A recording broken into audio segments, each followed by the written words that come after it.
Angelina Sondah telah menyandang status janda sejak kepergian Adjie Massaid pada tanggal 5 Februari tahun 2011 silam.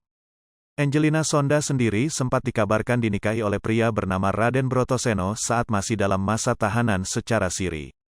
Menurut pengakuan kuasa hukum Brotoseno kala itu, firman candra pernikahan Angelina Sondah dan Raden Brotoseno terjadi pada 2012 saat Angi mendekam di rutan Pondok Bambu. Jadi Angi dan Brotoseno itu sudah menikah siri.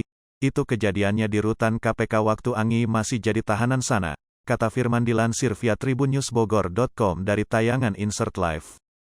Namun beberapa tahun lalu Brotoseno telah menikah dengan Tata Janeta. Lama menjanda apalagi ia harus menghabiskan waktu hingga 10 tahun lamanya di penjara. Angelina Sondah bicarakan kemungkinan menikah lagi. Kini bebas dan memulai kehidupan bersama putra semata wayangnya, Angelina Sondah tak menutup kemungkinan mencari ayah baru untuk Anu Massaid. Namun, ibu satu anak ini memiliki kriteria tersendiri soal calon suami yang ia inginkan. Hal ini terungkap saat dirinya podcast dengan Maya Estianty beberapa waktu lalu. Maya Estianty menanyakan apakah masih ada keinginan untuk menikah lagi. Mau sih mau, apalagi Allah pasti mau nambah ibadahnya kalau ada yang imamin kan, jawab Angelina Sondah dikutip via Sri Poku, tanggal 15 April tahun 2022. Angelina Sondah pun membocorkan kriterianya bila dipertemukan lagi dengan jodohnya. Ia ternyata mendambakan sosok pelafal Al-Quran sebagai calon suaminya. Ia biar ada tandemnya sis, kan enak tuh abis sholat terus ngaji bareng, wih sedep pokoknya, tutur Angelina Sondah.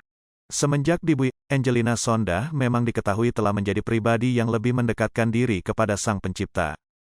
Bahkan diakui oleh adik iparnya, Angelina Sondah begitu berubah setelah bebas. Wanita yang akrab disapa Angi itu kini menjadi lebih rajin dalam ibadah.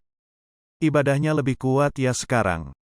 Buat aku Angi is Angi, says very nice to family.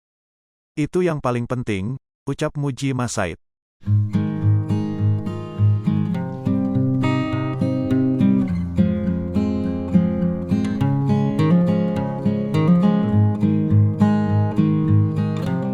Hai pemirsa Sri Poku TV, jangan lupa komen, like, dan subscribe, serta tonton